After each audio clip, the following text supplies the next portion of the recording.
Bismillahirrahmanirrahim. Alhamdulillahilladzi khalaqal mauta wal hayata liyabluwakum ayyukum ahsanu amala wa huwal azizul ghafur. Ashhadu an la ilaha illallah wa ashhadu anna Muhammadan abduhu wa rasuluh wa nusalli wa nusallim ala sayyidina Muhammadin wa ala alihi wa sahbihi ajma'in. Radina billahi rabba wa bil islami dina wa bi Muhammadin nabiyya wa rasulah. Terima kasih kepada pengurusi, para petugas, para pegawai pada RTM Pulau Pinang, tuan-tuan dan puan-puan, Assalamualaikum warahmatullahi ta'ala wabarakatuh. Ini merupakan pertama kali saya pakai sepat yang macam ni. Tu pasal macam pelik ni. Tapi tak apalah, pengalaman baru tuan-tuan, InsyaAllah.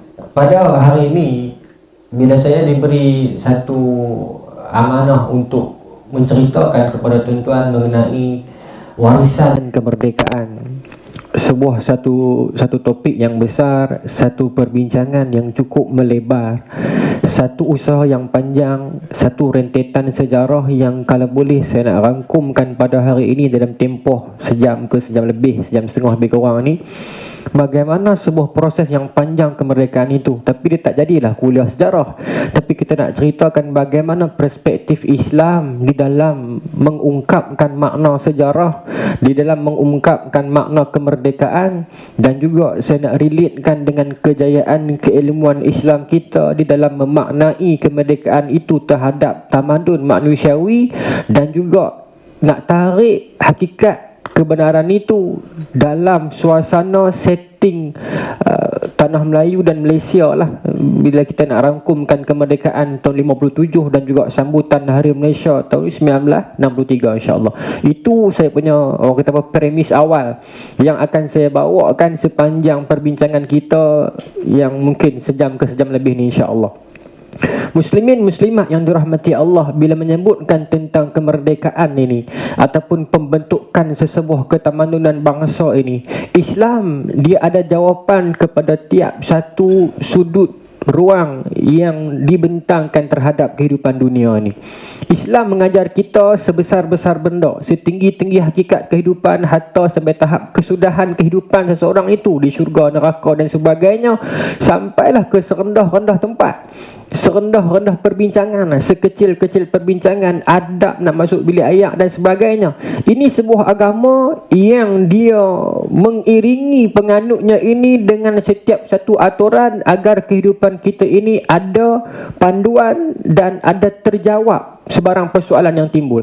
Maka bila sebut tentang kemerdekaan, pastinya Islam ada jawapannya, ada penjelasannya, dan ada kaedah dan adabnya. Tuan-tuan, Allah Subhanahu wa taala sebut dalam Quran, wa tilkal ayyam yudawiluha bainan nas. Maka berlalulah hari-hari itu yang mana Allah Subhanahu wa taala bolak-balikkan antara manusia. Bolak-balik ni bermaksud yudawiluha ni ada waktunya manusia itu, sekumpulan manusia itu naik. Dia ada pada kedudukan yang tinggi. Dia mungkin memerintah banyak negara, empayar dan tamadun. Ada masanya segolongan manusia itu dilihat tertindas dan letaknya mereka itu di bawah. Dan ada pada masa yang lain sekumpulan manusia yang tadinya di bawah itu, Allah Ta'ala akan mengangkat kedudukan mereka menjadi bangsa yang terpilih, menjadi bangsa yang menjajah dan menjarah. Dan begitulah kehidupan sunnatullah. Dunia ini ada masanya manusia itu, bangsa itu dia memerintah, ada masanya manusia dan bangsa itu diperintah. 30-40 tahun dulu tuan-tuan, bila kita menyebut tentang bangsa kulit hitam dekat negara-negara barat, mungkin satu benda yang sensitif. Kita menyaksikan perjuangan Nelson Mandela di sana ketika itu dalam kawasan Afrika Selatan, dan di wilayah negara-negara tersebut satu isu yang sangat besar, dasar apartheid. Bahkan di Amerika Syarikat sendiri nak bercakap tentang hak orang kulit hitam ni mungkin tak ada lah. Mungkin sukar. Bahkan di sana itu ada kedai yang dia buat signboard, kami tak serve orang kulit hitam. Ini diceritakan sendiri oleh Muhammad Ali kan, peninju Amerika, juara Olimpik tu kan, dia kata, hari pertama saya menang gold medal Olimpik tu, esok tu saya pergi makan di restoran mahal kan. Saya pergi makan di restoran mahal, duk sangka orang Amerika akan sayang kat saya lah pasal mengharumkan nama negara.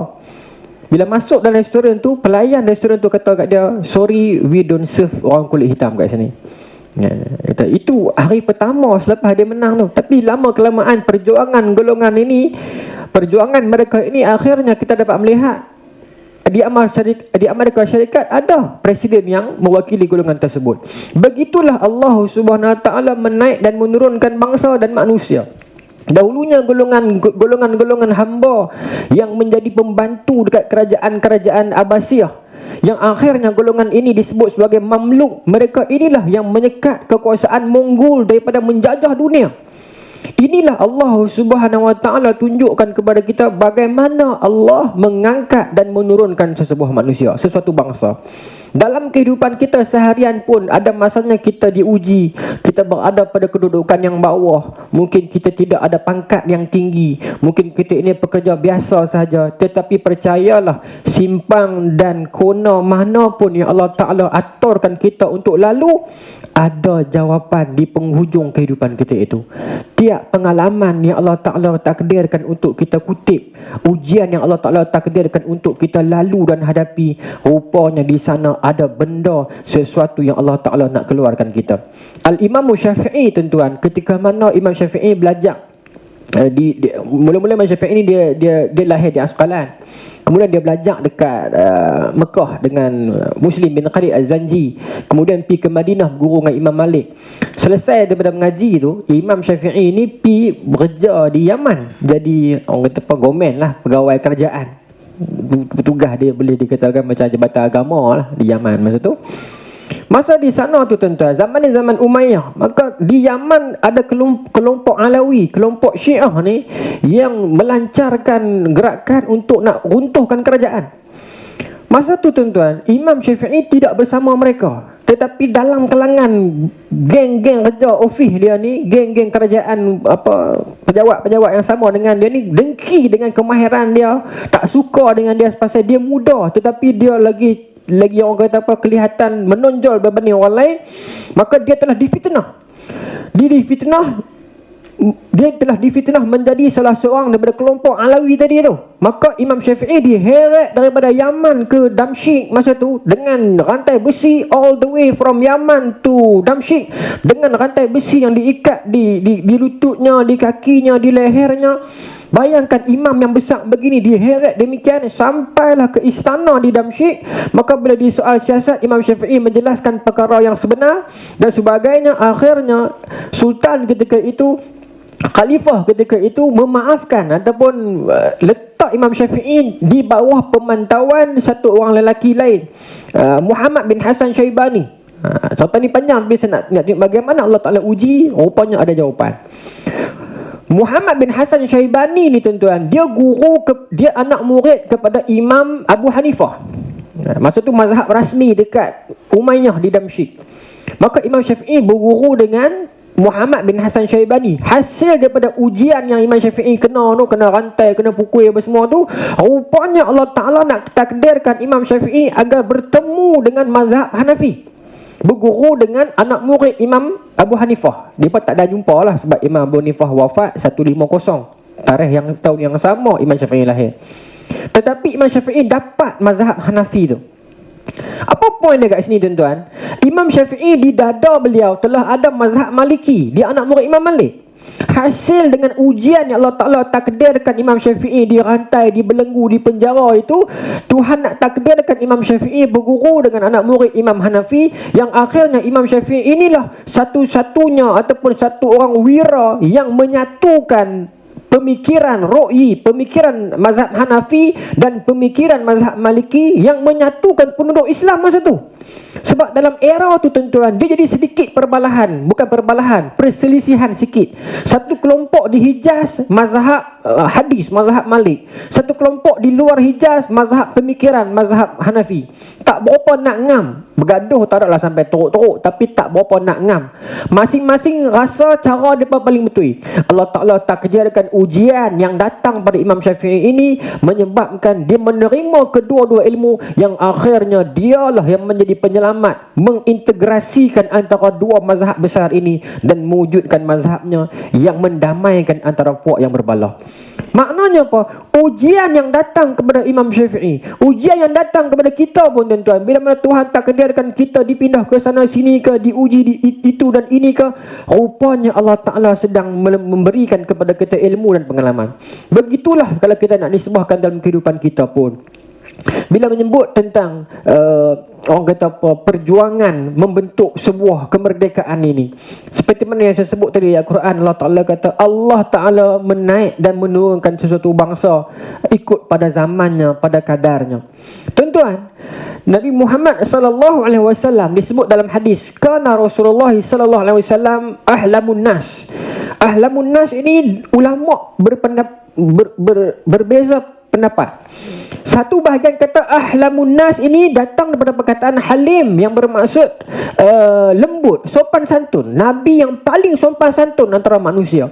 Satu pendapat lagi mengatakan dia hulum, dia satu orang yang vision dia jauh. Nabi punya pandangan jauh. Nabi melihat sesuatu perkara itu, pandangan Nabi nampak jauh ke depan.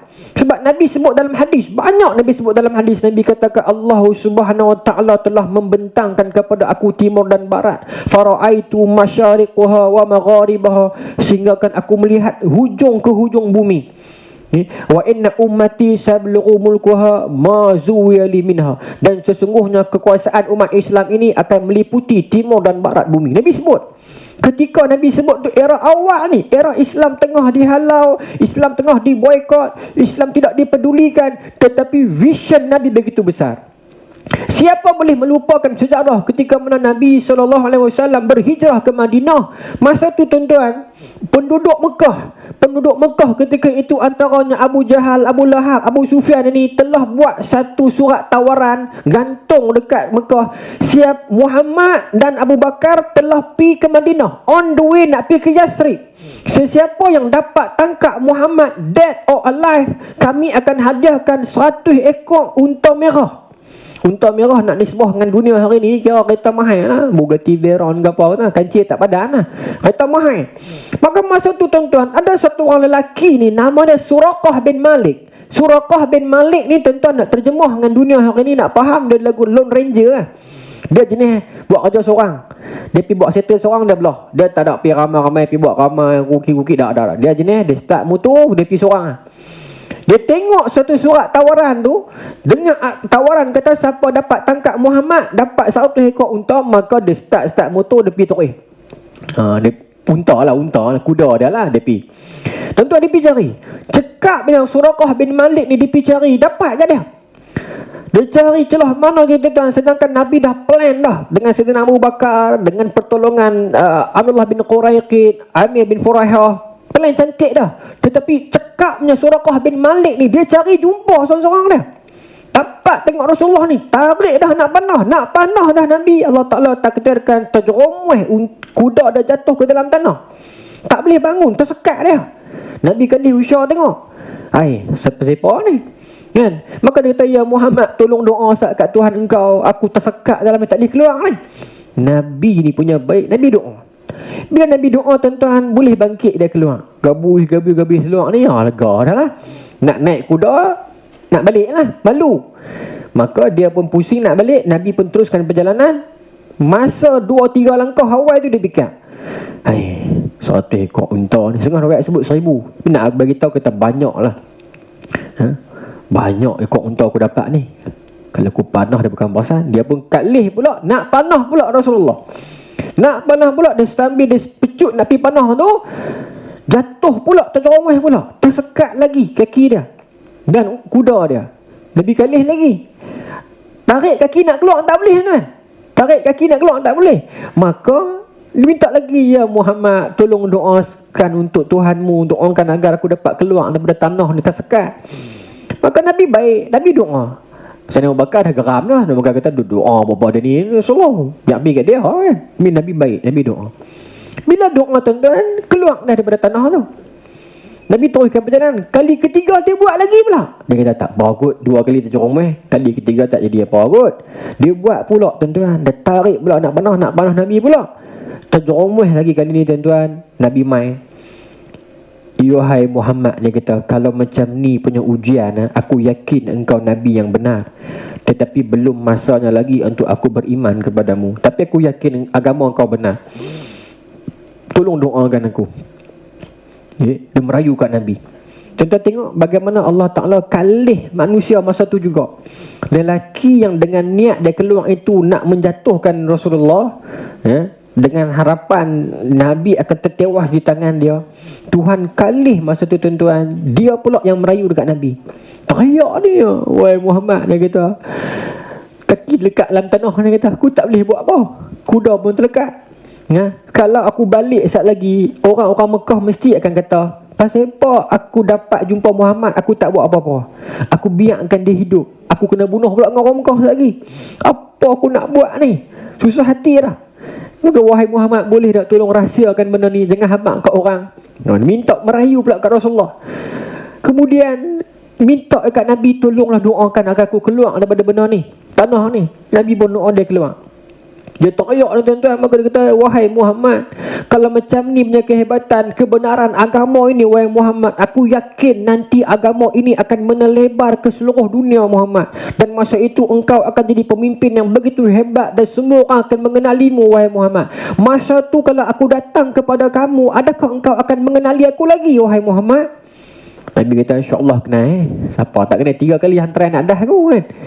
Maka tuan-tuan, dia kata, aku tak percaya. Mengada-ngada lagi tu. Nabi kata, kenal. Tak, dia kata, aku tak percaya. Takkan Han nak kenal aku, masa tu Han dah gerik berapa kan. Nabi kata, kenal. Tak percaya, dia kata, mengada-ngada lagi. Maka tuan-tuan, Suraqah bin Malik ni kata kat Rasulullah, boleh tak tulis satu surat, satu guarantee letter yang menunjukkan one day nanti bila aku masuk Islam, tak tahu tahun ke berapa, bila aku datang kepada kamu dalam keadaan kamu dah besar dah masa tu lah, nak abang nak nisbah kata besar, engkau masih kenal aku, nak surat pula kan. Guarantee letter ni zaman tu ada dah guarantee letter ni. Maka tuan-tuan, saya nak bakar kata dia ni mengada-ngada, tak padangan tadi hamai nak bunuh kami tu. Lah kami dah maaf, dah doa ke hang, nak pula surat. Nabi bagus, Nabi tak apa, bakal tulislah something untuk dia, nak menandakan nanti one day bila dia masuk Islam, dia datang kepada Nabi. Masa tu Nabi pun dah bawah kerajaan Madinah, dah ramai dah, tapi Nabi masih tak lupakan dia. Tulis.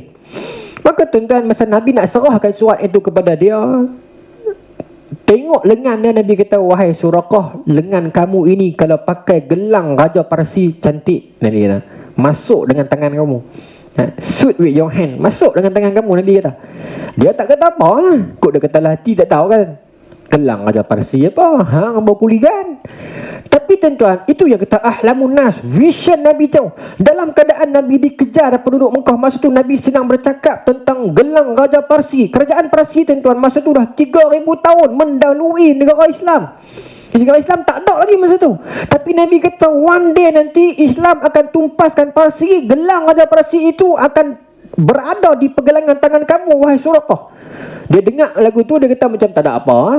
Rupanya tuan-tuan, kalau kita tengok dalam Bidayah Nihayah, Al-Imam Ibn Katsir meriwayatkan zaman Sayyidina Umar, bila mana Parsi jatuh di tangan Islam, bila Sayyidina Umar sedang membahagi-bahagikan harta Parsi terhadap penduduk Madinah, sampai giliran Suraqah bin Malik, masa tu juga gelang tu gelang dia. Bila sarungkan gelang itu ke tangan dia, yang masa tu dah 14-15 tahun lebih dah kisah yang dia cuba nak bunuh Nabi tu. Bila disarungkan gelang itu dan baju kebesaran Parsi itu ke bahu dan lengannya, menangis dia. Dia kata, ya hebatnya ya Rasulullah, kata-kata Nabi kepada aku 14-15 tahun dulu ni, rupanya hari ini menjadi kenyataan. Sesuatu benda yang dulu kita sangka mustahil, tetapi vision Nabi jauh, rupanya hari ini jadi kenyataan. Aku mengkalungi gelang Raja Parsi, dan di bahuku ini diletakkan sayap ataupun jubah Raja Parsi. Menangis Suraqah bin Malik ketika itu. Benda yang 14-15 tahun dulu disangka mereka itu mustahil, rupanya vision Nabi jauh, dan benda itu telah Allah Ta'ala jadikan kenyataan. Seperti mana kita ini tuan-tuan, empayar kita ini dulu begitu hebat, bangsa Melayu ini dulu begitu hebat. Walaupun orang mengatakan bangsa ini tidak ada apa dan sebagainya, tuan-tuan, satu buku karangan Maulana Abu Hasan Ali An-Nadwi, tajuk dia Kaifa Dakhala al-Arab at-Tarikh, bagaimana bangsa Arab masuk dalam sejarah. Sonok buku tu tuan-tuan, bahasa Melayu ada. Cerita Maulana Abu Hasan Ali An-Nadwi katanya, bangsa Arab ni hebat tuan-tuan. Kalau kita buka dalam buku-buku cerita Arab, kitab-kitab hadis, bangsa Arab ada keturunan yang dia tengok sahaja muka baby, dia boleh tahu baby ni anak siapa. Dan Nabi mengesahkan benda tu. Bila Nabi authorize mengesahkan benda tu, maknanya ilmu itu benar. Bakat yang Tuhan perlihatkan kepada mereka. Ada dua kaum, dua suku yang mereka tengok, mereka boleh tahu dan mereka kata ini anak orang ni, ini anak orang ni. Dalam satu hadis tuan-tuan, Nabi sedang tidur dengan Zaid, anak angkat Nabi, berselimut. Terkeluar kaki dah, nampak kaki Nabi, kaki Zaid. Lalu satu bani suku yang saya sebutkan ini, dia tengok kaki Rasulullah dengan kaki Zaid, dia tak tahu Rasulullah. Maka dia kata, yang kaki dia ni, kaki kawan ni dengan kaki kawan ni, dia bukan dua beranak betul. Ni anak angkat. Tahu hanya dengan tengok tapak kaki. Ni Allah Ta'ala takdirkan bangsa ini hebat tuan-tuan, bangsa Arab ni. Bagaimana mereka punya kehebatan syair dan puisi mereka, kemahiran mereka itu mengenal pasti wajah dan tapak kaki. Hebat. Tetapi bangsa ini sibuk dengan bergaduh, sibuk dengan berjudi, berbalah. Akhirnya di saat Parsi dan Rom membina jenama dan tamadun mereka, Arab tak ada dalam sejarah. Siapa kenal sejarah Arab? Tak kenal. Kerana apa? Kerana sibuk berbalah dan menikah mengaku. Tetapi siapa yang meletakkan Arab itu dalam sejarah? Islam. Bila masuknya Islam, mengangkat martabat Islam, Arab mula membentuk ketamadunan yang hebat.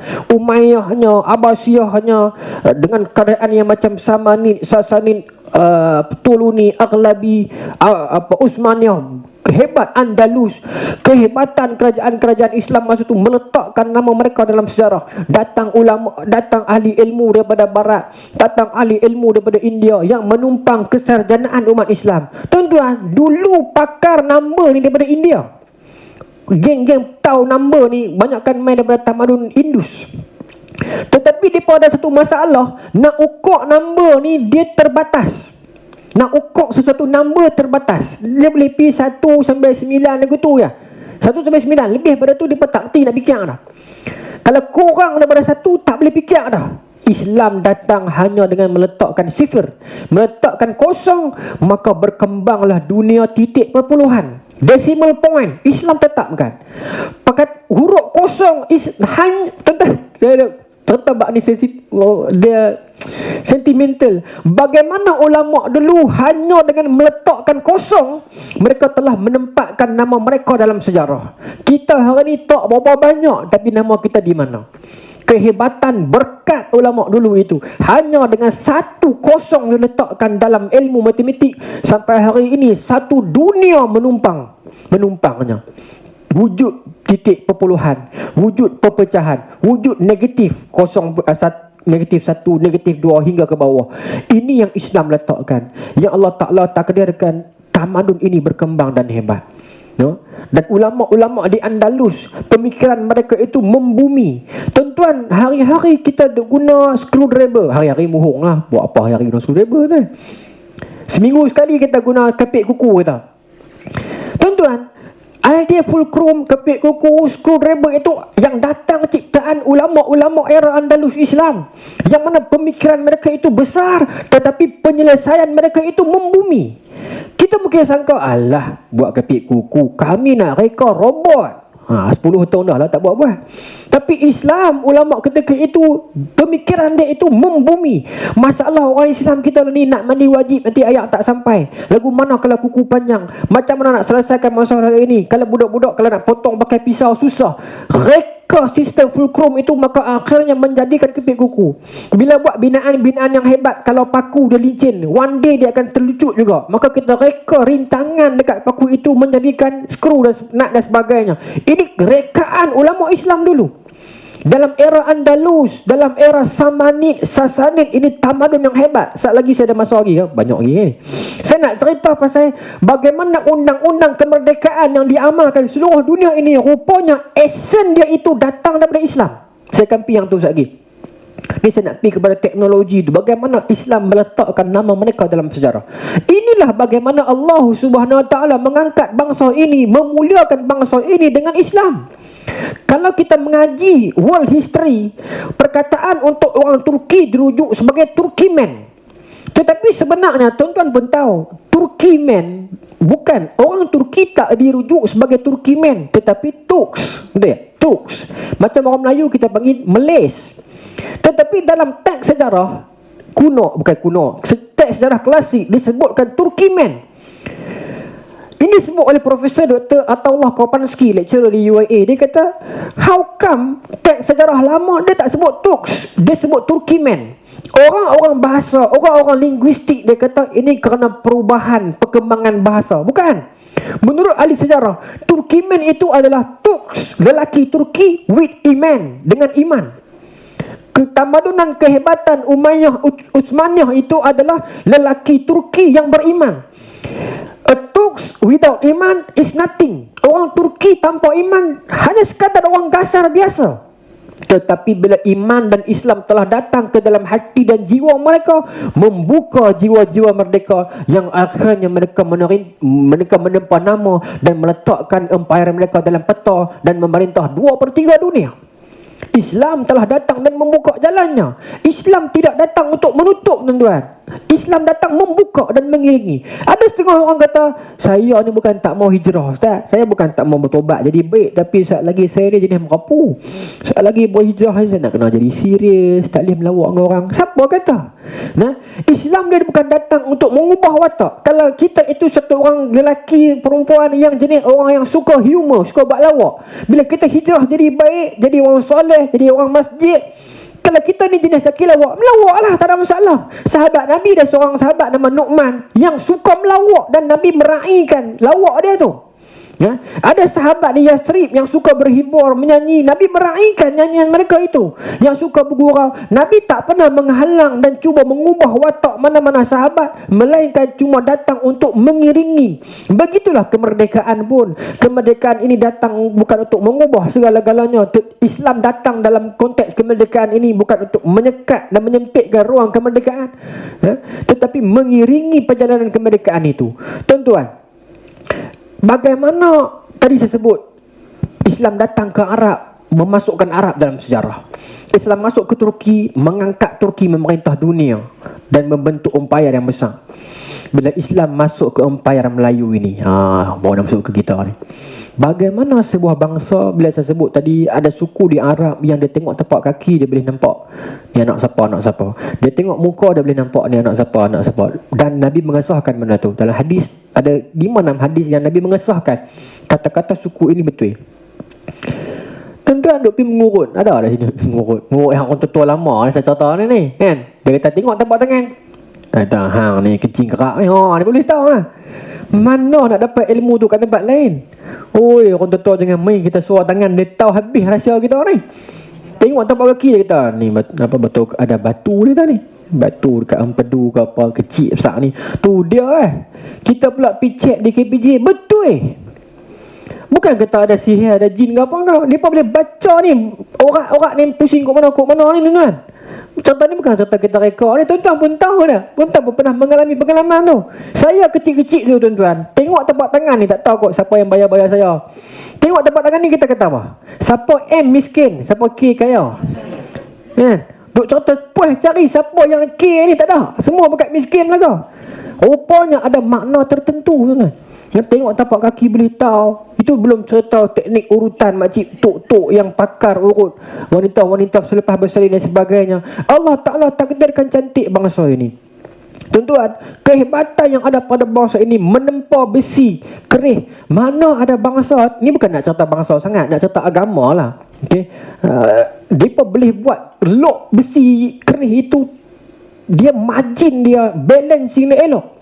Sebab tu ahli pengkaji keris di UPM, antaranya Profesor Dr. Muati kan, dia menceritakan bagaimana keris boleh berdiri tegak ni, antaranya bukan disebabkan jin ataupun unsur gaib, tetapi balancing of chemical punya substance dalam keris itu, dia balance, menyebabkan dia boleh tegak berdiri. Orang kata tak logik, mana boleh? Hai, kita pergi Langkawi, kita beli burung lang tu yang tak di hujung jari tu, kan dia boleh terbang hujung jari tu, tu boleh kan? Maknanya boleh. Tapi Tetapi bagaimana ilmu nenek moyang kita dulu yang tidak ada ilmu kimia tetapi mampu menghasilkan ciptaan sedemikian. Malahan campuran unsur besi itu, kalau kita baca kitab-kitab penulisan tentang keris tuan-tuan, bukan campuran besi ni. Dengan ada dikatakan apa taik bintang dan sebagainya dimasukkan, diadunkan, tetapi chemical equation itu dia pun tak tahu, tapi dia boleh sadar jadi sama dan boleh berdiri tegak keris tersebut. Ini bangsa ini. Tetapi di mana bangsa ini dalam sejarah? Tak ada. Sehinggalah datangnya Islam mengangkat kedudukan dan martabat bangsa ini. Kita buka dalam buku kitab Rihlatus Syarafi, ceritakan di bumi Madinah ketika itu Sayyidina Umar pernah mendengar kata-kata perbualan logat bahasa Kedah di sana. Kalau Islam tidak datang kepada tamadun ini, kita tak tahu cerita ni semua. Kebangkitan pelayaran bangsa ini telah menghantar dan mengeksport binaan ciptaan-ciptaan besi dan senjata mereka. Kita pergi di Amerika Syarikat, ada tertulis dekat bukit di El Salvador, sebelah cerita banyak kali ini. Khatib Malaka, seorang penulis Malaka, Haji Mi Malaya, dia tulis perkataan itu dekat sebuah bukit di gua di El Salvador. Sampai sekarang masih ada. Maknanya bangsa ini telah menjelajah jauh sampai ke sana. Yang kita sangkakan, alah orang tua-tua dulu, orang dulu bukan reti apa, tak tahu apa. Mereka telah jauh meninggalkan kita. Ekspor barangan-barangan ciptaan buatan mereka itu telah jauh meninggalkan kita hari ini. Kita lah menjaga online sajalah. Kan? Tapi tak apalah. Tapi nak bagi tahu, kalau kita merendahkan orang dulu, kita silap sebenarnya.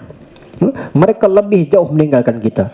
Tuan-tuan, lambang kebijaksanaan bangsa ini dulu tuan-tuan, lambang kecerdikan mereka bukan ada pada pakaian dan how mereka mampu berbahasa Inggeris.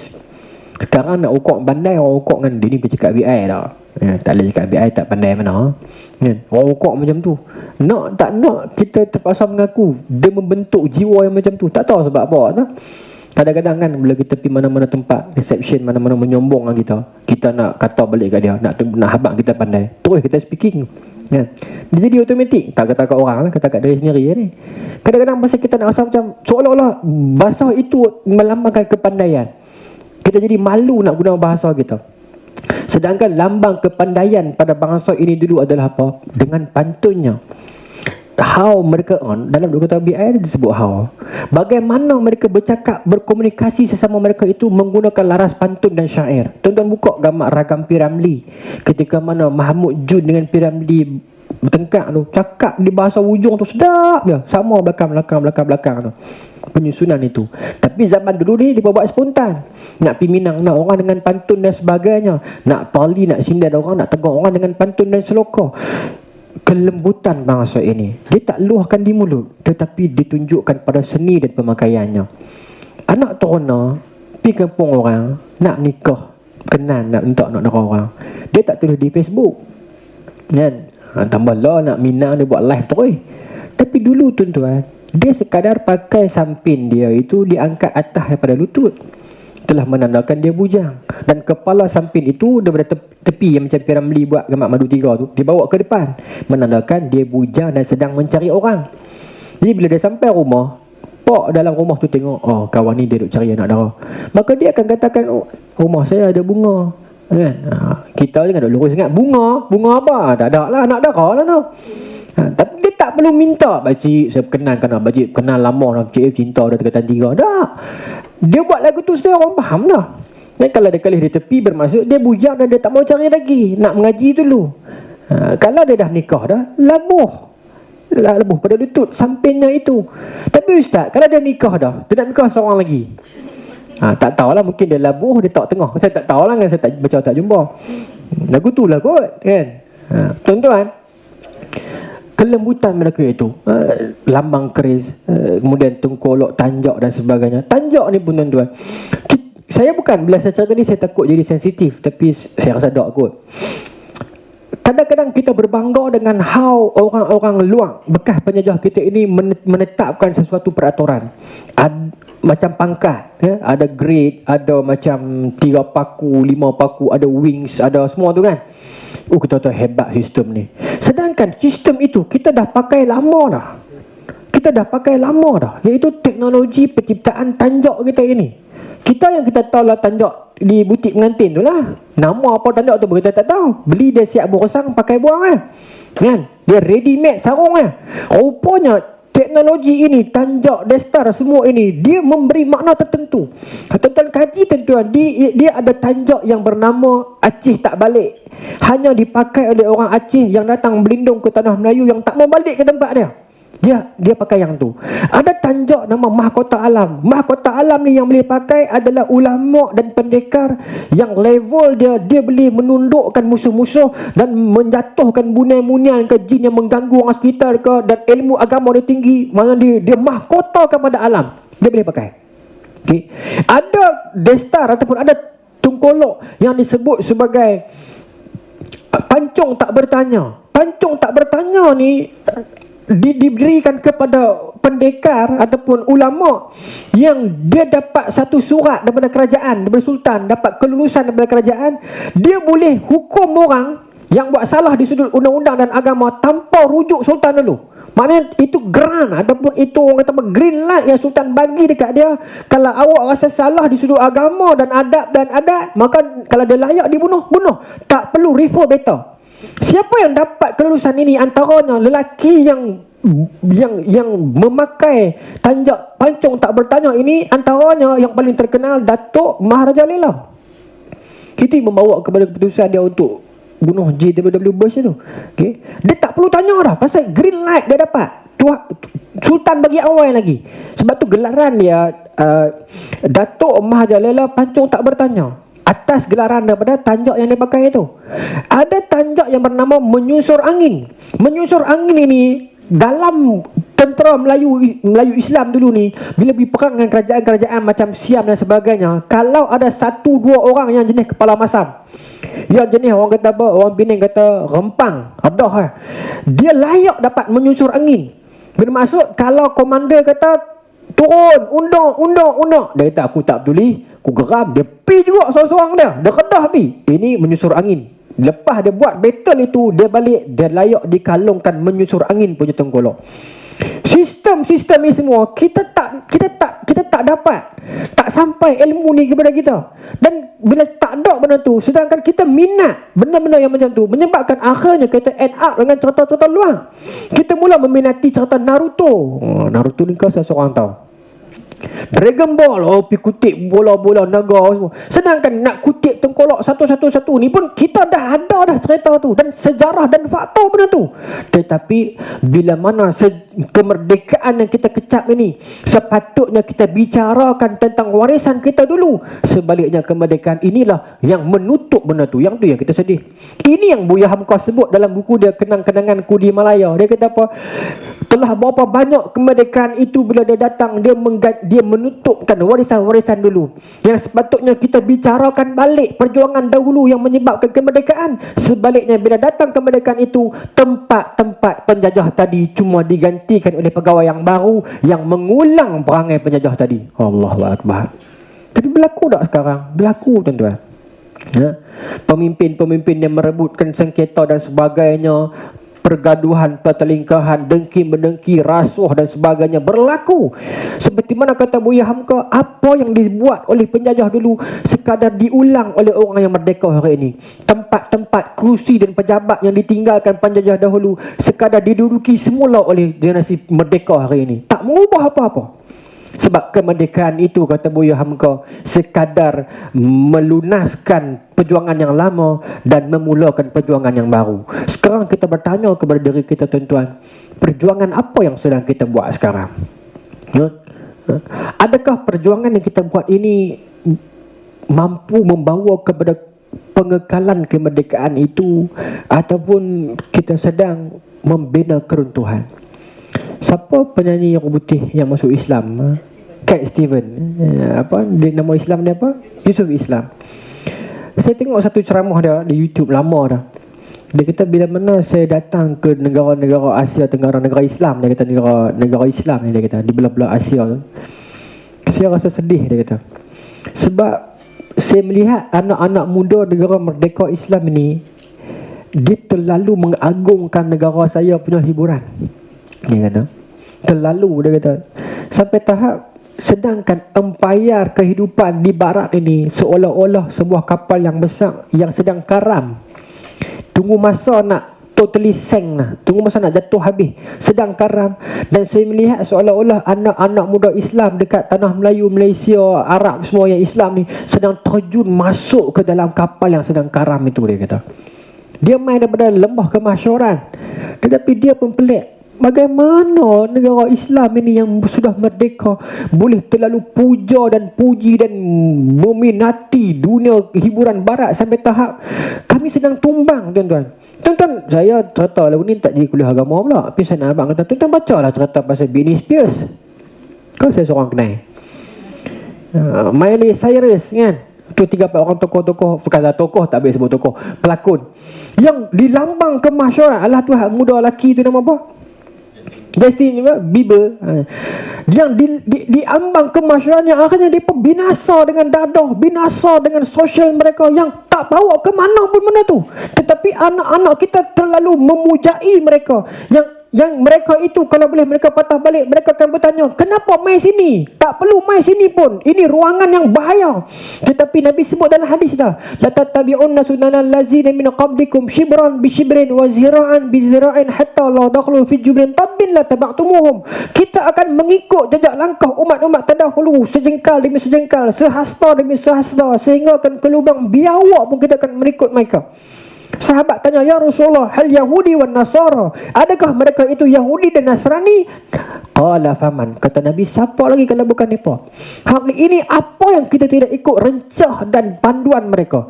Semuanya, dari segi pemakaian, dari segi cara bertutur, dari segi perhubungan dan sebagainya. Ini yang telah menyebabkan setelah mana kita merdeka fizikal, kita terjajah pemikiran. Ini yang Ibn Khaldun sebut, dan beberapa ramai tokoh-tokoh yang sebut tentang penjajahan pemikiran ini, yang lebih bahaya sebenarnya daripada penjajahan fizikal. Tuan-tuan, bila menyebut tentang kemerdekaan ini, saya nak tarik perjuangan itu. Dahulunya bila saya sebut tadi Umayyah hebat, kemudian Abbasiyah hebat, kemudian Utsmaniyah kan. Zaman, saya nak pergi kat mana? Zaman Mongol lah. Zaman Mongol masuk 600 Hijrah lebih, kurun ke-7 Hijrah.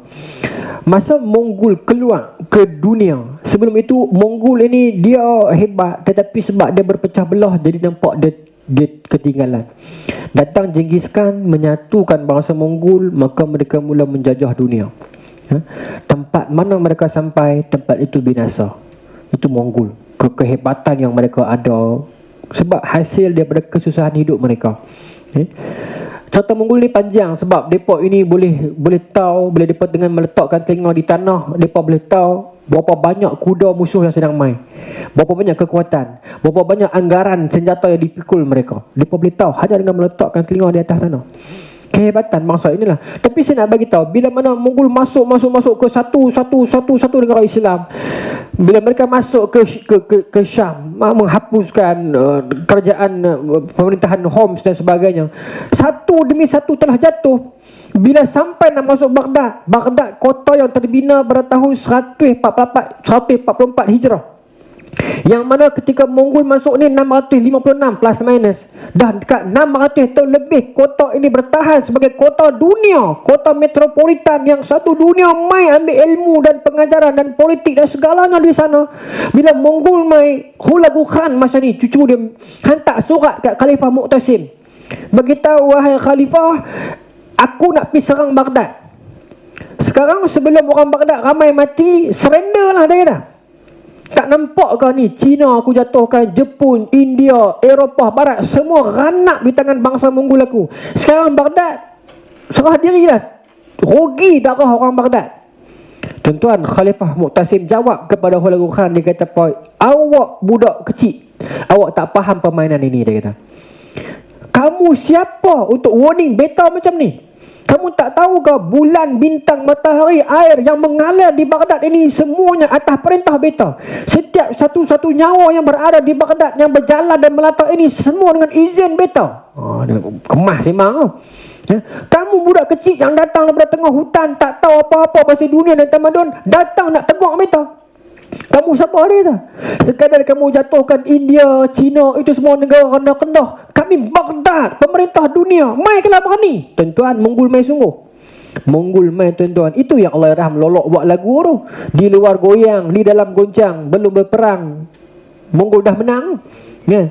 Sebab apa? Masa tu tuan-tuan, di luar para pengawal pakat lari dah. Di dalam persengketaan politik, sama-sama pemimpin ni bergaduh, tikam mengaku bergaduh, berdeki-berdeki, yang akhirnya bila Mongol masuk, tak ada orang nak jaga, penjaga kota tu tak ada. Itu yang lagu tu kata, ke mana hilang panglima kita, penjaga kota.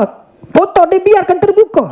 Dan ada juga pengkhianatan golongan Syiah, kita mengaku. Tapi persengketaan, pergaduhan memang berlaku, yang akhirnya tuan-tuan bila Mongol masuk menyebabkan direkodkan yang mati dalam tempoh 3-4 hari Mongol mai 700,000 ke 2 juta nyawa. Tengkorak-tengkorak manusia ditimbun jadi bukit. Baghdad tak boleh masuk kerana terlalu busuk oleh bau badan mayat yang bergelimpangan di merata-rata. Ini kesan dia bila tidak memelihara kemerdekaan. Sedangkan Baghdad 600 tahun lebih, kita belum pun 70 tahun. Ini kesan hedonisme, kekacauan, perebutan kuasa, tamak, rasuah, melupakan Tuhannya. Maka ini nasib yang menimpa bangsa Baghdad. Tuan-tuan, kemudian Hulagu Khan ini diceritakan dia masuk ke istana berhadapan dengan Khalifah Mu'tasim. Dia kata, tunjukkan kepada aku simpanan harta kamu. Diheret Khalifah masuk ke chamber, bilik bawah tanah. Bila buka tuan-tuan, segunungan emas dalam bilik bawah tanah milik Khalifah Abbasiyah ni. Maka tuan-tuan, apa Hulagu Khan buat? Hulagu Khan bangsa Gasar yang tak ada agama ni. Hulagu Khan dia bukan main agama Kristian ke apa-apa, dia tak ada agama. Sebab tu yang akhirnya anak cucu dia masuk Islam. Tuhan tak kedarkan yang menjatuhkan Islam lah yang menaikkan Islam balik nanti. No? Tuan-tuan, maka Hulagu Khan dia suruh pengawal dia pergi ambil pinggan. Dia pergi ambil pinggan, ambil pinggan, dia ambil mah-mah tu, dia bubuh, dia tok depan Khalifah. Makan dia kata. Khalifah kata, bangsa ni tak kerti bahasa. Mana boleh makan mah? Khalifah kata kat dia, mana boleh makan? Mana mah? Tokok gigi patah gue. Tapi tuan-tuan, apa kata Hulagu Khan? Kalau tak boleh makan, kenapa hang simpan? Kalau hang jual mah ni, hang leburkan duitnya, hang bagi kepada semua anggota tentera hang, mereka akan berjuang bermati-matian untuk hang. Dia kata, ni Hulagu Khan bersih utara. Dia cakap utara. Mereka akan berjuang bermati-matian untuk kamu, wahai Khalifah. Tetapi kamu simpan perang bawah tanah. Kerana itu kesetiaan mereka tidak ada. Bila kami datang, mereka lari. Emas-emas ni kalau dileburkan, dibelikan besi dan batu bata binaan, tebalkan lagi benteng kota Baghdad, nescaya kami tak boleh masuk. Tetapi kerana tamaknya nak simpan harta, dinding kota kamu begitu mudah kami pecahkan. Dia nasihat. Tuan-tuan, apa jawapan Khalifah masa ni? Direkodkan dalam buku sejarah Arab, Melayu dan orang putih. Apa kata Khalifah? Hadza qadar Allah. Nak buat lagu mana? Takdir Allah. Dia kata lagu tu. Tuan-tuan, Khalifah kata dia takdir Allah. Dia lipat Khalifah, bubuh dalam kapet, dia terajang dengan kuda sampai mati. Dia kata, yang ni takdir Allah. Dia kata, Tuhan ajak hantar bangsa yang tidak kenal agama untuk ajak bangsa yang Tuhan muliakan dengan agama, yang akhirnya mereka meninggalkan agama mereka. 600 tahun tuan-tuan, Baghdad musnah, habis terbakar kitab-kitab kalangan ulama Islam, hitam sungai di Baghdad atas dakwat tulisan ulama-ulama Islam hancur kerana tidak menghargai kemerdekaan Baghdad itu. Andalus beberapa ratus tahun lagi lama hancur. Bila mana pergabungan antara Isabel dengan Ferdinand tu kan. Tapi kalau Andalus ni kena satu tajuk yang lain, Andalus sahaja. Sebab yang memberi kekayaan kepada Andalus sebelumnya, yang memberi kekayaan kepada orang Kristian Andalus adalah pemimpin-pemimpin Islam. Bila mereka bersengketa, dia bagi duit dekat orang Kristian Andalus. Fight kami, fight for us, fight for us. Rupanya di sana orang Kristian sedang membina keuntungan, simpan. Bila kaya menyatukan kerajaan mereka, Ferdinand dengan Isabel tu menggulingkan Islam pula. Ini yang berlaku terhadap bangsa Islam ini yang Tuhan telah muliakan dengan agama dan kemerdekaan, yang akhirnya bila mana mereka melucutkan agama itu, maka terlucutlah kemerdekaan mereka. Dan kita kena ambil pengajaran itu dalam kehidupan kita hari ini. Tuan-tuan, Melaka Portugis mai 1504 sebenarnya, dia mai awal lagi. Tapi tak berjaya. Kalau kita buka dalam buku teks, dia kata 1511. Sebenarnya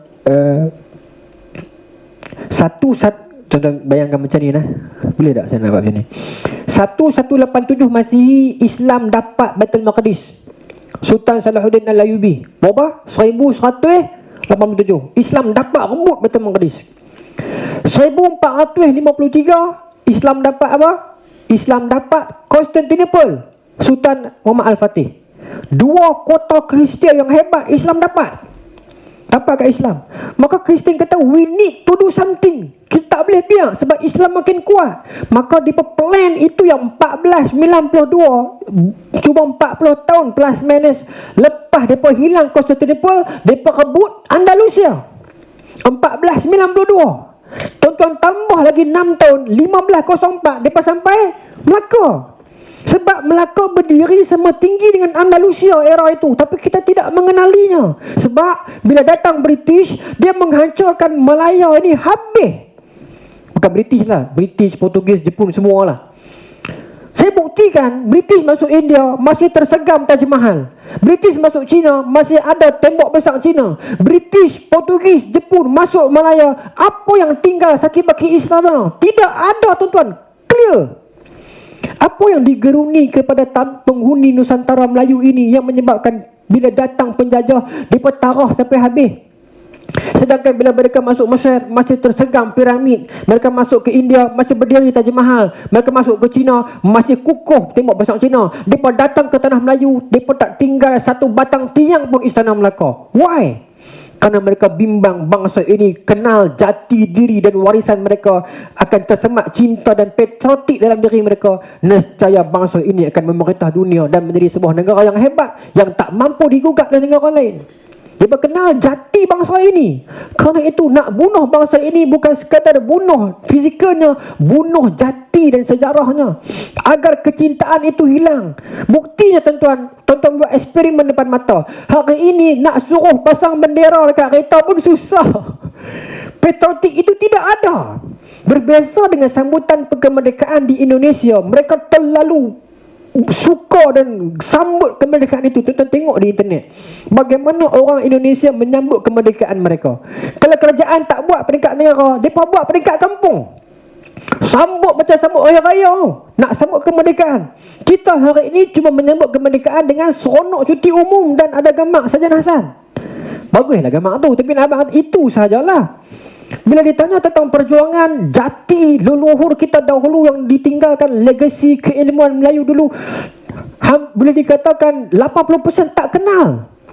Apa makna macam saya sebut tadi lah, tengkolok dan sebagainya itu hampir tidak dibicarakan. Terima kasih tuan-tuan bagi ruang untuk kita cerita platform yang macam ni, untuk kita at least kita sebarkan. Ini rahsia dulu. Dan ini bukan cerita-cerita blog. Ini kajian-kajian universiti. Ini kajian-kajian tesis ilmiah. Yang bukan cerita fantasi yang kita kata ni mereka ni. Tidak. Ini kajian fantasi. Ini kajian universiti. Academic purpose. Academic punya level. Tetapi tak dibicarakan. Orang lagi sibuk cerita Mirafizah dah bertunang. Tuan tahu tak? Baru bertunang. Bukan salah dia bagus lah. Takut nak cakap ni kena lapik banyak ni. Tapi nak habang kata, kita lagi risau yang tu daripada risau ni jati kita yang makin hilang ni. Tuan-tuan, sambung cerita Melaka tadi. Boleh sambung lagi ke ni? Tuan-tuan kena bagi cue kat saya, kena motif ke rumah ni. Tuan-tuan, sambung cerita Melaka tadi tu. 1504 Portugis sampai. Cerita dia sebab apa Portugis boleh sampai? Kalau ada peta seronok ni, tuan-tuan. Kan atas tu Andalus, Eropah, Rom semua ni, mereka nak lintah mai ke belah kita di Melaka, Nusantara ni tak boleh. Pasal di tengah-tengah Spain itu ada pelabuhan Islam Andalus. Nak mai cross jajah kita tak boleh. Pasal ada pelabuhan Islam. Tak boleh mai. Tapi bila diruntuhkan empayar itu, maka mudah membuka laluan untuk mereka masuk menjajah tanah-tanah Melayu, tuan-tuan. Fi amanillah. Filipina tu kerajaan Islam, tapi sekarang jadi Filipina, Kemboja dan sebagainya. Tuan-tuan, 1492 berjaya mereka di Andalus, membakar dan memusnahkan Andalus. Mereka turun 1504 ke Melaka. Serangan pertama tak berjaya kerana kita ada Bendahara Seri Maharaja, yang mana bila Portugis datang, bendahara kumpulkan semua mujahidin, dibacakan hikayat Amir Hamzah, ditalkinkan mereka itu dengan kisah-kisah sirah dan hadis-hadis peperangan. Maka bangkit perjuangan jihad, lawan. Habis Portugis, tak boleh main dekat pun. Patah balik Portugis. Main pula, tak putus asa. 1508 main pula. Tak berjaya lagi. Apa kesan dia? Kesan dia, Bendahara Seri Maharaja masa ni membina pengaruh. Rakyat sayang dekat dia. Sebab dengan kepimpinan dia, dia menyatukan rakyat dengan unsur agama yang dia ada, dengan rapat dengan pemimpinnya, baik dengan panglimanya, baik dengan rakyatnya. Berjaya mengusir Feringgi. Feringgi ni Portugis lah. 2 kali dia main dengan kapal perang, dengan mudah armada Melaka patahkan. Maka masa tu rakyat sayang kat Bendahara, terlalu sayang. Bahasa lah ni dia panggil abah no? Sayang. Tak apalah abah ke siapa ke, tapi mana sayang. Tuan-tuan, bila sayang, ada pemimpin lain yang tak puas hati. Macam mana boleh sayang kat dia seorang? Saya pun berjuang juga. Penyakit ni sampai hari ni bodoh ada lah. Tak puas hati. Dia tak boleh tengok kawan dia lebih daripada dia. Ada tak dalam masa kita hari ni berlambak? Tak nanti di parlimen, di pejabat, di ofis, di tempat kerja, di sekolah pun berlaku, tuan-tuan. Dia tak boleh tengok member dia lebih. Kalau 2 kedai Melayu duduk sebelah-sebelah, mesti kita dengar cerita santau lah, cerita kedai tak nampak lah. Walaupun mungkin betul, mungkin tak betul, tapi cerita tu mesti ada. Berbeza dengan tuan-tuan kalau tuan-tuan pergi makan di kedai Patani, kedai-kedai Siam kan. Kadang-kadang tuan-tuan tengok tukang masak kedai ni, esok dia masak kedai sana. Bersatu dia pun. Kedai-kedai runcit Aceh. Kedai telefon Cina kan. Kios depa kat tepi-tepi supermarket tu. Kita pergi, pernah tak dia kata tak ada bang? Mesti dia kata ada. Tak kira dia ambil kedai sebelah. Depa bersatu padu, tapi itu tidak berlaku di negara kita. Kalau berlaku lah tuan-tuan, tapi bukan dalam konteks yang besar. Kalau berlaku dalam konteks yang besar, kita melahirkan jutawan sekelip mata. Kita ada 19.6 juta orang Melayu Islam dekat Malaysia. Kalau 18 juta itu bagi seorang sanggit, sejuta ini jadi jutawan dalam masa 1 jam ya. Tapi tak berlaku benda tu. Kita tidak melahirkan sejuta orang jutawan. Kita minta maaf, saya takut bahasa saya kasar, nanti potong. Kita jadi bangsa yang, yalah, kita dapat melihat tuan-tuan, kadang-kadang bila kita tengok di berita, di TV, sedih. Kita bangsa yang agung ini kesan penjajahan. Ini kesan penjajahan bila mana dulu nenek moyang kita kaya dengan harta. Ni orang Kedah kata kan, harta, kaya harta. Ada sawah, ada bendang sama orang kan. Rebau, kambing, lembu, getah, kaya, toki-toki belakang. Bila British mai, Belanda mai, dia wujudkan satu sistem yang lain. Sistem apa? Malay servant, penjawat awam. Bagi uniform, bagi kuasa, bagi nimtek sikit lebih kurang, bagi dapat pakai kemas, pakai kasut, gilat kasut bersih sikit, kemas. Turun kampung bukan main banyak belagak kepak dada. Sedangkan dia tak ada apa pun, dia cuma sebulan 800. Sedangkan tok-tok yang pakai baju tak pakai, gulung keblekat atas lutut ni, rokok daun di mulut ni, tanya dia dalam duit dia macam mana. Dia kaya dengan tanah, kaya dengan lembu, dengan rebau, banyak harta, tapi nampak lekeh. Tapi datang penjajah, diwujudkan satu persepsi, kena smart, kerja dengan kami jadi servant. Maka jadi belagak lah. Jepun masuk, dia buat camp petai, buat jadi kemas. Tuan-tuan, maka orang kita pun melihat, nak jadi macam dia lah, nak kena kerja lagu ni lah, jadi kemas, jadi ada kuasa. Maka pakat meninggalkan warisan-warisan ini. Ada tanah dijualkan, ada harta digadaikan. Sekarang tinggal apa tuan-tuan? Sawah padi tinggal banyak mana ya? Berapa kerat bangsa ini, agama ini yang memiliki aset. Tanah tinggal banyak mana? Habis diserahkan pada dunia ekonomi ni. Selamat sikit bahasa macam tu. Habis. Dulunya kita membekalkan beras terhadap penduduk Semenanjung dan Sabah Sarawak. Sekarang ini cuma bekalan beras 20%. Yang lain lagi 80% kita import daripada Vietnam dan Thailand. Ini faktanya. Kalaulah mereka itu tutup pintu mereka, kelaparan kita ini nak makan nasi. Ada lagi 20% Ustaz. Boleh ada 20%. Beras kan naiklah sekampit harga 500. Jadi makan orang kaya. Kalau penjajah datang pula hari ni tuan-tuan, Dulu penjajah datang, nenek moyang kita tahulah segala pokok semua kenal. Ubi kayu boleh tanam. Lah kalau penjajah main pula, nak order benjo ke malam-malam? Ubi kayu pun tak kenal. Itu yang dikatakan Buya Hamka, kemerdekaan itu telah menyebabkan mereka telah melupakan perjuangan nenek moyang. Di saat kemerdekaan fizikal telah terhapus, datang kemerdekaan dalaman, hilang jati, hilang warisan, tak kenal. Dan kesedaran itu ada tuan-tuan. Masa era awal kesedaran itu ada. Tetapi bagaimana nama apa yang Singapura punya Belanda tu? Raffles kan? Raffles tulis. Dia kata apa? A lazy Malay. Raffles tulis.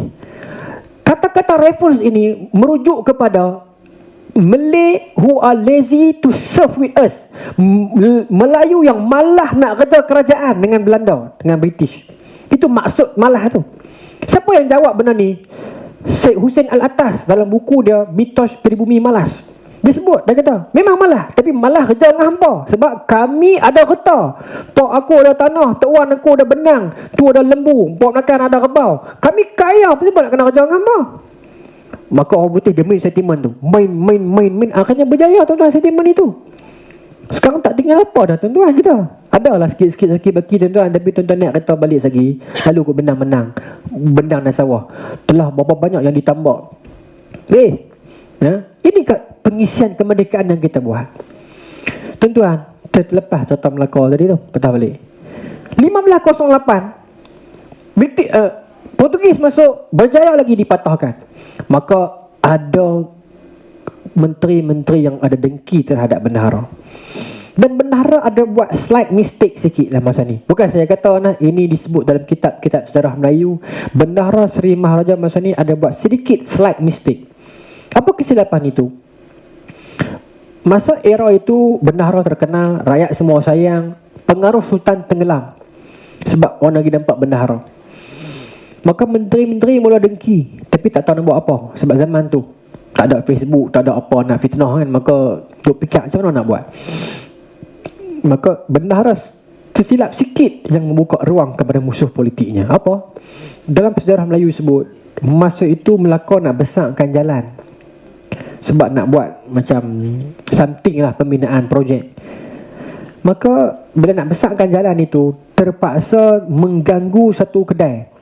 Kedai ni disebut oleh sejarah Melayu ataupun disebut dinukilkan semula oleh Buya Hamka dalam kitab Sejarah Dunia Islam.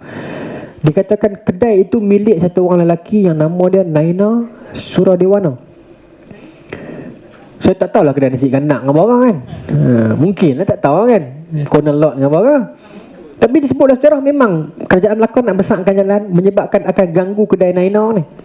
Maka Naina ni dia sudah pergi jumpa dengan bendahara. Dah damai dah. Dia jumpa dengan bendahara. Dia kata, wahai Datuk, tak boleh kau tim ke? Ya? Ubah pergi jalan lain, saya bayar sikit. Saya bukan nak kata bendahara jahat. Buya Hamka dalam buku dia pun tak kata bendahara jahat. Cuma kata Buya dan pendapat saya pun sensitif terhadap rasuah tu tak ada. Bagi zaman itu rasuah sekadar I help you, you help me, itu saja. Dia tak rasa macam tu. Bendahara baik, bendahara warak. Tapi yalah, sensitif tak ada. Macam tak apalah, bagi duit sikit, saya ubah pergi tempat lain. Simple. Kita tak anggap benda tu macam binasa. Sedangkan Islam menyebut ar-rashi wal murtashi finnar, siapa yang bagi rasuah dan penerima rasuah dalam penjara. Tapi zaman itu sensitif, tak ada rasuah, tak ada. Maka bendahara tak okey, tak apa. Bendahara baik lah, saya tak kata bendahara jahat. Bendahara baik, warak, soleh. Tetapi sensitif terhadap rasuah tu kurang. Macam mana tu biasa. Maka bila diubah jalan itu tuan-tuan, menyebabkan satu orang lelaki lain terkesan, jalan dia pula, kedai dia pula kena. Maka dia pergi adukan benda ini terhadap kepada Raja Mendeliar. Raja Mendeliar masa tu tak puas hati, lama dah kat bendahara, dapat poin ini cantik. Maka dia nak bawa perkara ini pergi hadap Sultan masa tu. Nak jumpa Sultan susah. Maka dia bayar duit kepada satu orang Laksmana, nama Laksmana Koja Hasan. Zaman tu dah ada middleman. Nak jumpa dengan orang besar kena bayar duit dulu. Berlaku dah tuan-tuan politik di Melaka. Maka bila dia bayar kepada Laksmana pun setting satu time jumpa dengan Sultan. Tetapi masa jumpa Sultan, Raja Mendeliar masa ni tukar cerita. Dia tak kata rasuah sebab dia tahu kalau dia kata rasuah, rasuah is a norm zaman tu biasa. So dia tukar cerita, kata bendahara sedang pakat dengan satu mamak orang kaya. Naina ni mamak lah kot kan, nak bina kekayaan, nak tarik pengaruh rakyat yang nak runtuhkan Raja Melaka. Maka raja dengar marah. Dan masa tu pula, aku takut sebut tajuk dia ni, masa tu pula raja ni dalam hati ada dendam dekat bendahara. Sebab raja pergi minang anak bendahara tak dapat. Siapa nama anak bendahara? Tun Fatimah. Bendahara tolak. Bendahara tolak. Bendahara bukan derhaka, tapi dah anak dia tu dah bertunang dengan Tun Ali. Tapi Sultan tak marah, cuma terasa hati kan. Mana boleh orang tolak pilihan beta. Ini sejarah yang fact, yang kita tak rendahkan siapa-siapa, tapi boleh cek dalam rujukan sejarah. Tapi bila bendahara dapat cerita ni, inilah bila Sultan dapat cerita ni, inilah masanya. Pendek cerita, Sultan hantar 2 orang UTK, Tun Indra dengan Tun Suradiraja, untuk dalam bahasa kita kata jimat, polihan, pi shot to kill lah orang kata. Tun Indra dengan Tun Suradiraja disebut dalam sejarah Melayu, pi ke rumah Sultan, pi ke rumah bendahara untuk bunuh bendahara. Sultan suruh bawa kedai Sultan. Bila sampai rumah bendahara, ada ramai lah menteri-menteri yang sokong bendahara. Pasal berita tu dia dah viral lah, orang pakai tweet merata dah, yang bendahara nak kena dengan Sultan ni. Dia pakai pergi berhimpun di rumah bendahara. Berlaku macam lagu bendahara hari ni lah, politik dia lagu tu lah. Bila datang 2 orang panglima ni pun tak gamuk. Dia kata dekat bendahara, kami ni terima arahan saja, wahai Datuk, kami pun tak gamuk. Tapi dah Sultan suruh. Masa tu Tun Ali dah jadi menantu dah. Temenggung Hasan masa tu Laksamana, yang level sama dengan Hang Tuah kan, tapi zaman itu dah Temenggung Hasan. Dia pun bangkit nak lawan. Kata bendahara Simaraja, jangan bangkit lawan, sebab ini urusan saya dengan tuanku. Kalau tuanku suruh saya mati, matilah saya. Jangan ajak rakyat, dia kata. Sekali pecah belah Melaka. Ini bendahara baik. Maka kata Tun Ali, muda menantu pula masa tu kan, mana boleh pak, dia pun penayar kita. Aku tu lah kan. Benar, dia kata tak apa, sabar. Ini takdir Allah, tak apa, ayah terima. Jangan diajak rakyat, nanti akan huru hara Melaka. Ini kata-kata dia. Bendahara sebut kepada Tun Indra dengan Tun Suradiraja, ni anak 2 orang, boleh tak bagi masa saya nak masuk dalam. Kata 2 orang UTK ni saya tambah lah, dia pegawai khas lah macam tu lah. Yang Tun Sura dengan Tun Indra dengan Tun Suradiraja ni 2 orang yang ditugaskan kalau Sultan nak pergi bagi pangkat Datuk, dia akan pergi bagi macam surat jemputan. Ataupun Sultan nak bunuh, dia akan pergi bunuh. Okay. Ada yang kata itu gelaran, orangnya berlainan. Boleh jadi. Maka bendahara kata, boleh tak bagi masa saya nak masuk dalam. Tuan-tuan, apa bendahara buat? Dia masuk semalam, dia sembahyang sunat 2 rakaat. Pasal dia tahu dia nak pergi menghadap Tuhannya. Bila keluar, dia kata, saya serah diri, bunuhlah. Maka berlaku pembunuhan bendahara Simaraja. Tetapi sejauh mana kita boleh tutup kemarahan rakyat? Rakyat yang sayang sangat dekat bendahara, bila dengar cerita ini. Kemudian Tun Fatimah pula diambil oleh Sultan bila Tun Ali dibunuh dalam pergelutan. Maka rakyat jadi marah sangat-sangat. Okay. Tapi rakyat tak mampu derhaka raja. Kita bukan zaman Hang Jebat. Jadi apa rakyat buat? Rakyat cuma boikot. Dia cuma tak peduli dah, tak sayang negara dah. Bila dia tak suka seseorang pemimpin, sesebuah pemimpin, secara automatik dia tak suka kat negara tu. Yang ni kita nak kena kikih perasaan ni. Negara tu kita punya. Pemimpin datang dan pergi. Tapi sentimen ini berlaku dalam Melayu Islam dan rakyat Malaysia. Sedangkan pemimpin datang dan pergi, naik dan jatuh. Tapi negara ni kita punya. Bila kita tak suka kepada seseorang pemimpin dan pemerintah, tak semestinya kita kena tak suka kat negara. Tapi dah berlaku dah sama Melaka. Rakyat jadi macam bila mereka merasakan Melaka Sultan punya, Portugis datang pula 1511. Dengan mudah Portugis dapat Melaka. Bila rakyat tak mau berjuang, kerajaan Melaka terpaksa pinjam tentera-tentera upahan orang-orang laut untuk mempertahankan Melaka. Terang mana sangat orang import nak main. Sumareh main mana lah ni tuan-tuan? Dia import lagu tu lah. Maka jatuh Melaka, tak bangun lagi Melaka. Sedangkan Melaka tuan-tuan tertubuh tahun 1400, jatuh tahun 1511, 100 tahun lebih. Kita belum 70 tahun. Bila mana kita meninggalkan warisan dan kemerdekaan ini, maka inilah harga yang perlu kita bayar. Baik. Maka bila datang penjajah, itu pula. Bila Portugis masuk, kemudian datang Belanda. Ini pun yang tuan-tuan kena balik fikir tengok. Apa yang saya kata ni. Kenapa mereka itu datang tak henti-henti? Kita baca sejarah. Perancis masuk Algeria dengan negara Arab yang belah-belah atas. Negara Arab belah hijau, siapa masuk? British. Kan? Sepanyol masuk Filipina. Ada Jose Rizal di sana kan. Ada negara-negara yang dimasuki oleh penjajah. Tetapi kenapa negara ini semuanya datang dalam satu package?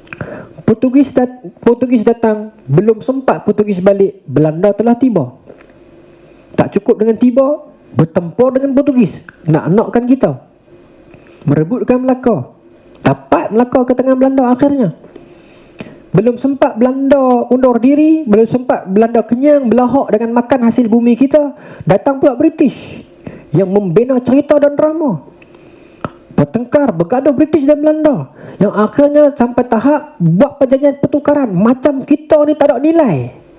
Tuan-tuan, perjanjian Inggeris Belanda, tuan-tuan baca sejarah dia, tukar kan antara kita dengan Indonesia kan. Belanda kata yang aku punya ambil kat hang, yang hang punya ambil kat aku. Kita macam tak ada maruh dan nilai, ditukar beli macam tu ya. Sedangkan tanah kita, benda yang sama British buat dekat Sykes-Picot Agreement 1916 di tanah Arab. British dengan Perancis duduk atas meja, letak peta Arab. UK ni negara ni ambil kat hang Perancis. Yang tu aku nak lah. Macam main Jutaria. Itu nasib peta negara Islam. Setelah mana Tuhan muliakan mereka dengan agama, mereka melucutkan agama daripada jiwa mereka, akhirnya Tuhan melucutkan kemerdekaan itu daripada diri mereka. Tuan-tuan, penyakit itu berlaku kepada kita. Inggeris, Belanda, mereka menukar beli negara kita. Okey. Kemudian serangan daripada Siam yang datang ke utara pula. Siam tak mampu gempur Kedah, minta bantuan British, berlaku Anglo-Siamese Treaty 1908. Bersatu Siam cantum dengan British hanya untuk gempur Kedah ya. Serentak. Orang putih kata simultaneously, serentak. Kadang-kadang kita tanya diri kita, apa yang ada pada tanah ini yang menyebabkan silih berganti puak ini datang dan tidak mahu pergi. Dan sebelum pi pun letak syarat pula. Itu yang ada Suruhanjaya Red, Suruhanjaya Cobalt dan sebagainya. Sebelum nak pi tu macam-macam benar dia letak. Apa yang ada pada bangsa ini? Dan jati ini telah hilang tuan-tuan. No, hari ini benar ini semua telah berlalu dan pergi. Berapa kerat anak kita yang pandai karang pantun hari ini.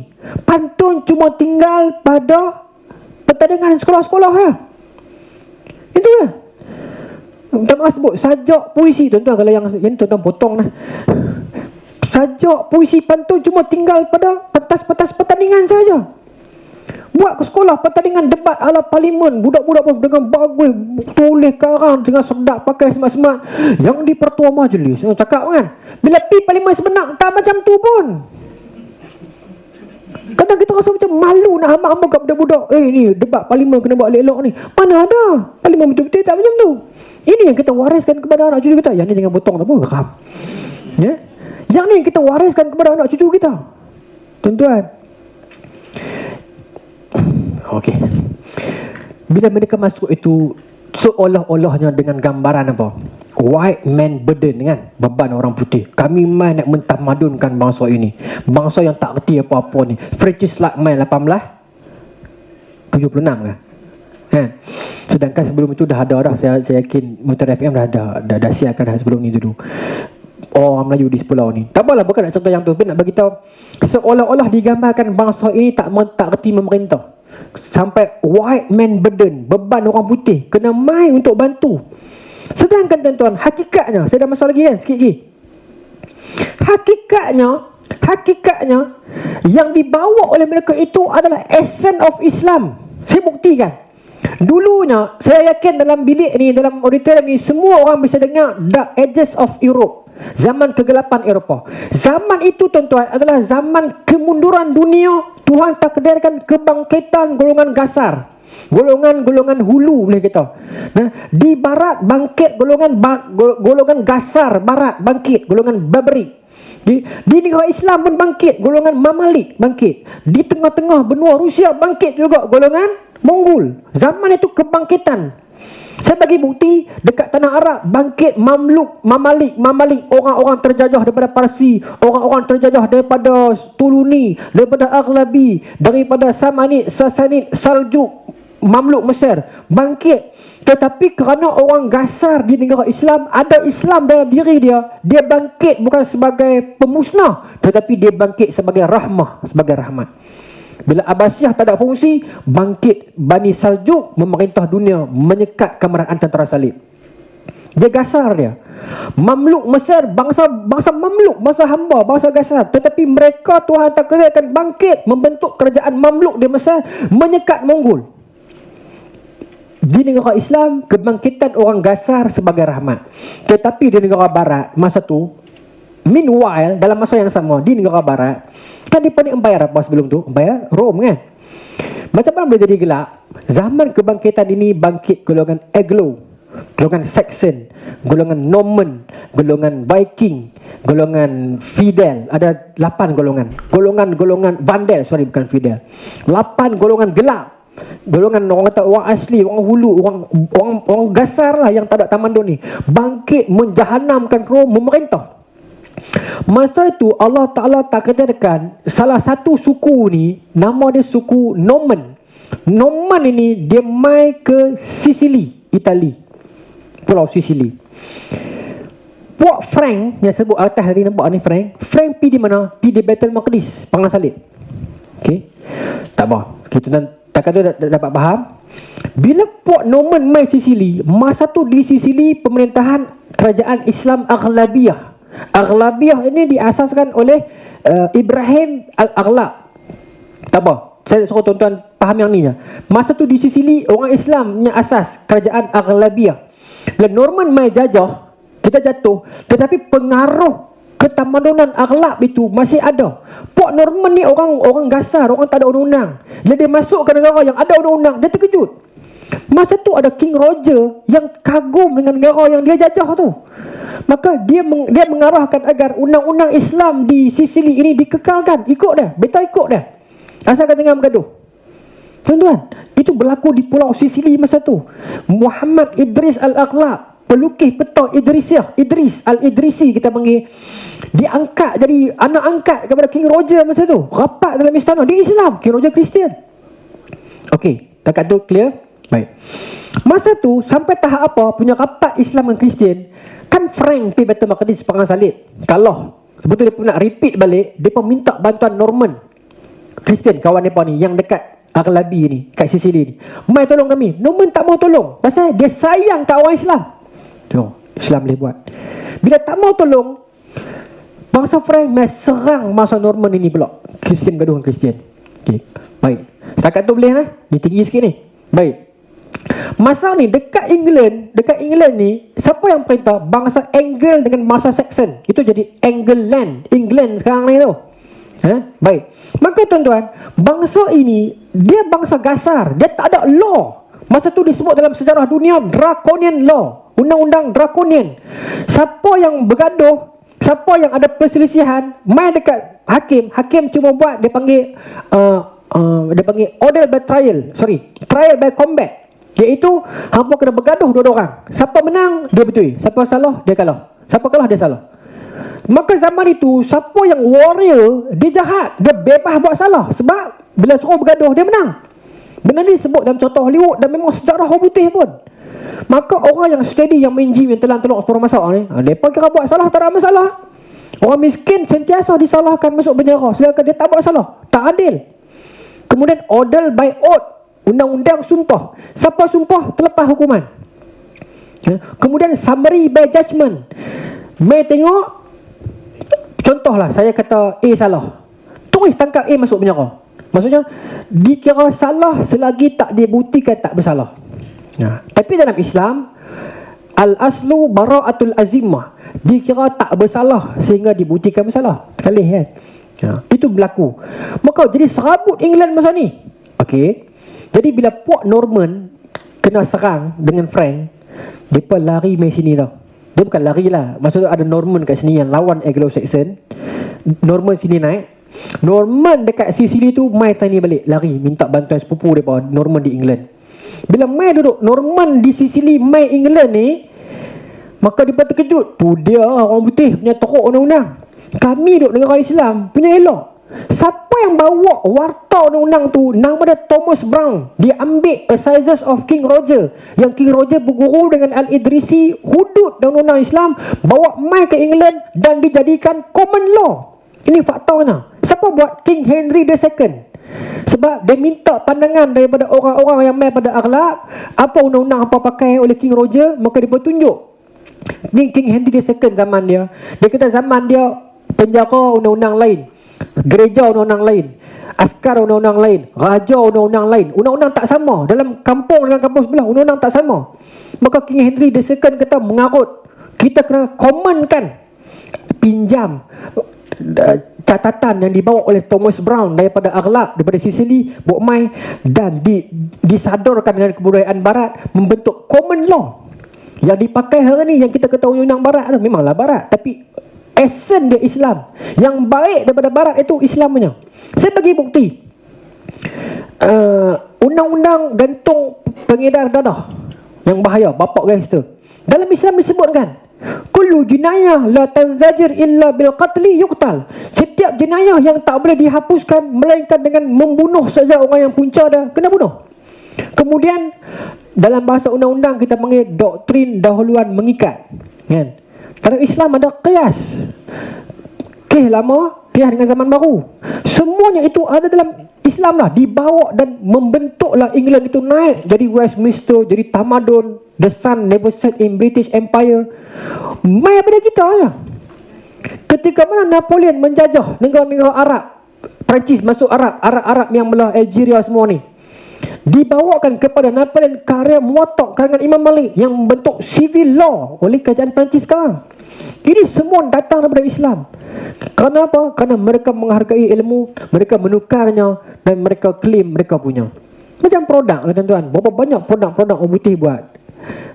Bahan asal dia memang negara kita, negara Islam. Negara Islam jual kat mereka buat sikit, mereka jual balik, kita beli mahal. Minyak dan sebagainya, kita ada simpan benda tu, tapi produk tu mereka punya. Kerana kita tak mau jadi toki, kita jadi pekerja.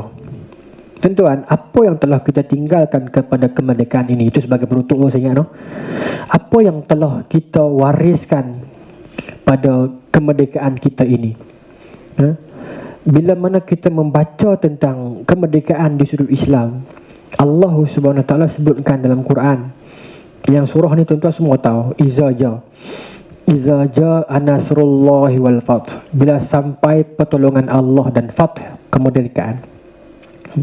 Bila sampai kemerdekaan dan pertolongan Allah itu, wa ra'aitanna sayadkhuluna fi dinillahi afwaja, kamu akan melihat orang akan berbondong-bondong ikut agama Allah, masuk agama Allah. Kalau dia tak masuk Islam pun, dia menghormati Islam. Dia nampak kecantikan Islam itu. Dia nampak hormat tak ada orang Islam. Sebab ialah Islam, agama ni hidayah. Mungkin dia tak masuk Islam, tetapi sense of respect terhadap kita itu ada. Dan kata Allah, kalau datang pertolongan Allah dan kemerdekaan itu, nescaya kamu akan melihat orang-orang bukan Islam ini berbondong-bondong, either dia masuk Islam ataupun bertambahnya kefahaman dia terhadap Islam, bertambahnya penghormatan dia terhadap Islam. Fasabbih bihamdi rabbika wastaghfir. Kata Allah, sambutlah kemerdekaan ini, pembebasan ini dengan bertasbih kepada Allah. Maksudnya membesarkan Allah. Istighfar, mohon ampun kepada Allah. Takbir, membesarkan kerajaan Allah Ta'ala. Tak tahulah, bukan nak kata benda itu tak berlaku, tapi kita sukatlah dengan bukan saya nak katakan kemerdekaan kita ini gagal, tidak. Kita berjaya atas perjuangan tuan-tuan. Kemerdekaan Malaysia ini dibentuk oleh semuanya. Siapa kenal nama Siti Rahmah? Betul tu. Siapa dia? Satu lagi, dia terlibat dengan kemerdekaan. Siti Rahmah, tak silap saya, Allah yarhamah. Dia the first woman who gave dia punya gelang masa Sukowi Rahman nak pergi Dayak. Kita tak tahu nama tu kan. Okay. Kemudian maksudnya kemerdekaan ini ditempa dengan air mata dan darah. Yang terlibat suri rumah, Allah rahmah Siti Rahmah, dan ramai lagi. Yang terlibat anak muda, siapa? Rosli Dobi yang menulis surat daripada penjara. Tuan baca surat Rosli Dobi kepada mak dia, menangis tuan-tuan. Keberanian Rosli Dobi itu, di penjara dia tulis dia tak menyesal dia buat benda ni. Dia habaq kat mak dia, mak jangan sedih, jangan menangis, cik berjuang, dia kata. Anak muda, golongan penulis Pak Saku yang menulis Putera Gunung Tahan dan sebagainya. Karya-karya mereka itu mencetuskan kebangkitan dalam kalangan rakyat.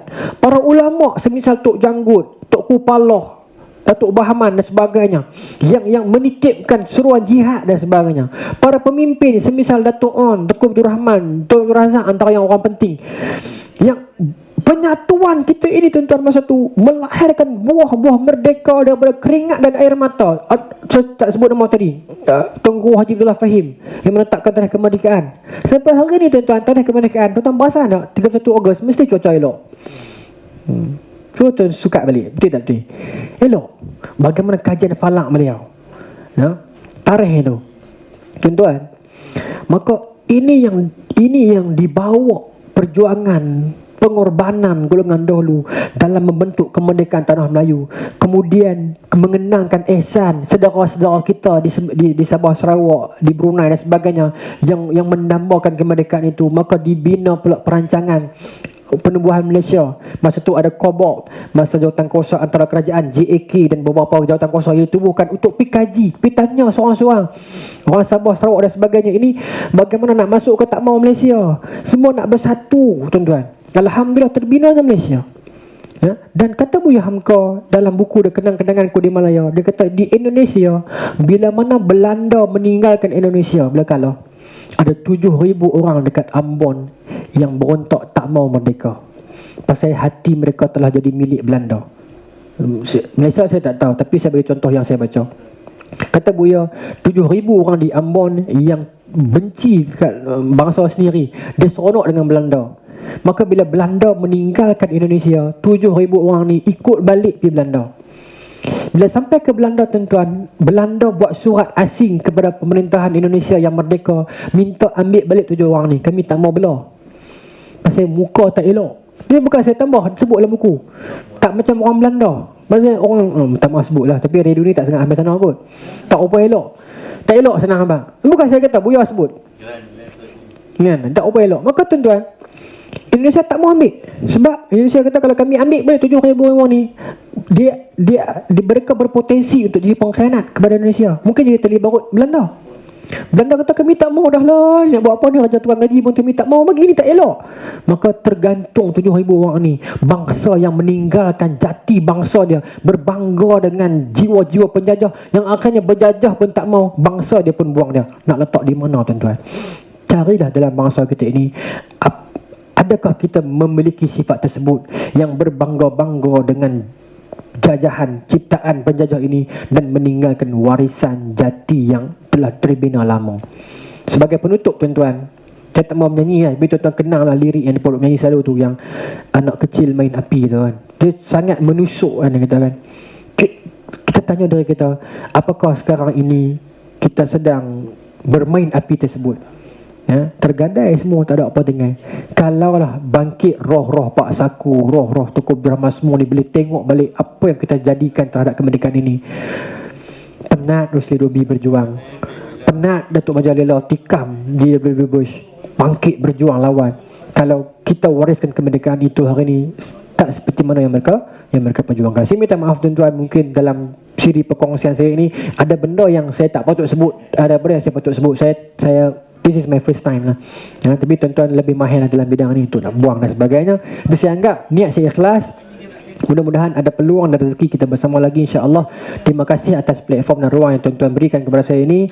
Saya doakan RTM Mutiara FM berbidang ini lebih maju dan lagi hebat lagi ke depan insya-Allah, dan sebagai medium dakwah yang utama dalam negeri kita ini insya-Allah. Wallahu taala alam. Assalamualaikum warahmatullahi taala wabarakatuh.